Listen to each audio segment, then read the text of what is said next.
So guys hello and have a very nice day. तो आज हम लोग डिस्कस करते हैं इंटीग्रेशन प्रॉब्लम्स का एक और बहुत ही प्यारा वेरिएंट। आपको कई बार अच्छी अच्छी टेस्ट सीरीज़ में देखने को मिलेगा, मेंस के पेपर में देखने को मिलेगा, एडवांस के पेपरों में देखने को मिलेगा।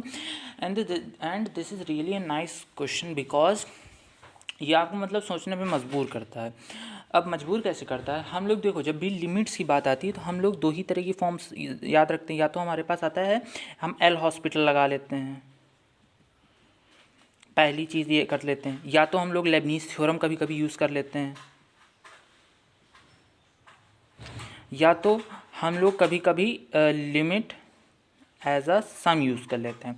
हम लोग अपने कोर्सेज में बस यही तीन तरह की चीज़ें पढ़ते हैं। या तो हम लोग वो करते हैं अपॉन में करते हैं, तो फिर जो हमारा कोफिशिएंट होता है वो हमारा कट के मतलब वही हमारा कट कट के आंसर आ जाता है। सो बेसिकली यही 4-5 तरीके हम लोग यूज़ करते हैं। But give this question a try, और आप इन मेथड्स में से कोई भी मेथड यूज़ करके देखो, आप इसको नहीं अप्रोच कर पाओगे। फिर आप सोचोगे कि चलो इस इंटीग्रेशन को, ये जो हमारे पास इंटीग्रेशन फंक्शन है, इसको ही सॉल्व कर लेते हैं। This is another thing that you are going to do a blunder. Okay, क्यों इसमें तुम ब्लंडर कर दोगे? देखो, इसका इंटीग्रेशन, पहली बात तो मतलब इसका इंटीग्रेशन जब तुम करोगे तो पहली बात तो ये नॉर्मली नहीं होगा। इसमें तुम्हें आईबीपी वगैरह लगाना पड़ेगा, और आईबीपी के बाद भी तुम्हें रिडक्शन फार्मूला इसमें यूज़ करना पड़ेगा। समझ रहे हो बात को? सो वहाँ पे तुम क्वाइट अ बिट फंस सकते हो। सो इसलिए मैं सजेस्ट करता हूँ कि तुम इस वीडियो को ध्यान से देखो, क्योंकि ये काफ़ी इंटरेस्टिंग क्वेश्चन हो सकता है तुम्हारे लिए, और तुम्हें मतलब रियली कुछ ना कुछ नया पता चलेगा इसमें। सो स्टार्ट करते हैं। और हाँ, अगर तुमने मतलब पहली बार देख रहे हो वीडियो, या फिर इस क्वेश्चन को पहली बार देख रहे हो, तो give this question at least 2 tries so that you can analyse your performance. Okay, so start करते हैं इसका सोल्यूशन। सो सबसे पहले ये समझो, इस फंक्शन का तुम्हें बिहेवियर देखना पड़ेगा। इसका जो फंक्शन का आंसर है वो बहुत सिंपल है। अगर किसी ने सॉल्व किया हो तो इसका आंसर बेसिकली e-1 आएगा। लेकिन ये आंसर जो तुम्हें ऑप्शंस में दिया रहेगा, तुम्हें समझ नहीं आएगा कि मतलब इसके ऑप्शंस बहुत अजीब बनाए जाते हैं, कि मतलब तुम्हें समझ ही नहीं आएगा कि 2015 तक जा रहा है, लेकिन ये कैसे मतलब इतना आंसर आ सकता है इसका, how this is possible. So possible इसलिए हो पाएगा क्योंकि ये इन्फॉर्मेशन अगर तुमने निगलेक्ट नहीं की होगी तो तुम्हारा ये चीज़ मतलब तुम फंस सकते हो।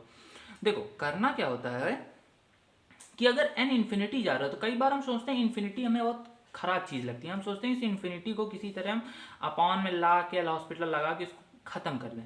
लेकिन यहाँ तुम्हें यही नहीं करना था, यहाँ तुम्हें इन्फिनिटी को ही यूज़ करना था, क्योंकि इन्फिनिटी यहाँ तुम्हारा सबसे बड़ा मतलब वो बन सकता था साथी इस सवाल में। समझ रहे हो बात को? सो कैसे बन सकता है, तो देखो मैं बताता हूँ। मान लो देखो, बेसिकली जो तुम्हें मतलब ये लिमिट्स दी गई हैं 0 से 2015, ये एक्स की वैल्यूज़ ही तो हैं। और जब तुम इंटीग्रेशन करते हो, बेसिकली तुम्हें इतना ध्यान होगा, जब तुम ग्राफ का इंटीग्रेशन करते हो तो तुम एक पतली सी स्ट्रिप लेते हो।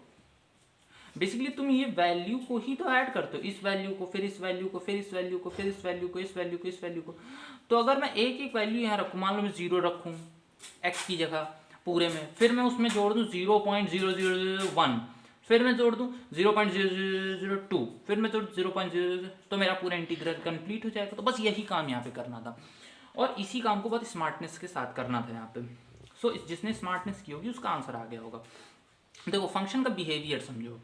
फंक्शन का बिहेवियर तुम दो जगह एनालाइज करो कि तुम्हारा x जो है, अगर वो तुम्हारा 1 से 0 के बीच में लाई करता है, मैंने ये नहीं कहा कि एग्जैक्टली 1, तुम एग्जैक्टली 1 भी ले लो, लेकिन एग्जैक्टली 1 मत लो मेरी मानो तो, क्योंकि वो 1 की पावर इन्फिनिटी केस आ जाएगा और वो थोड़ा एम्बिगियस हो जाएगा तुम्हारे लिए।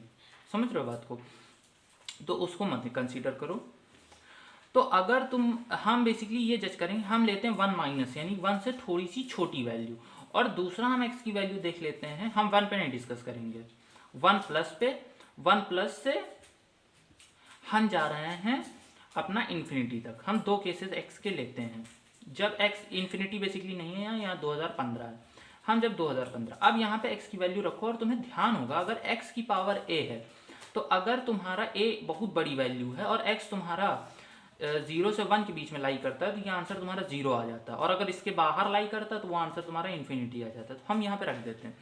तो हमें दो टाइप के इंटीग्रल्स मिलेंगे। एक मिलेगा ये 1 प्लस यहाँ ये 0 प्लस 1 से 2015 e की पावर x अपॉन इन्फिनिटी, किसी की पावर इन्फिनिटी प्लस, तो ये चला जाएगा 0, तो e की पावर x लिमिट 0 से 1, और आंसर तुम्हारा e-1 and that is the answer और way of solution. So this is the key point कि तुम्हें मतलब ये अगर नॉलेज थी सवाल में तो तुम इस सवाल को बहुत ही ईजिली अटेम्प्ट कर सकते थे. और पूरी बात ये नहीं कि नॉलेज तुम्हें होनी चाहिए, तुम्हें ध्यान आना चाहिए कि हाँ ये भी कर सकते हैं. सो अभी के लिए रखते हैं. Thank you.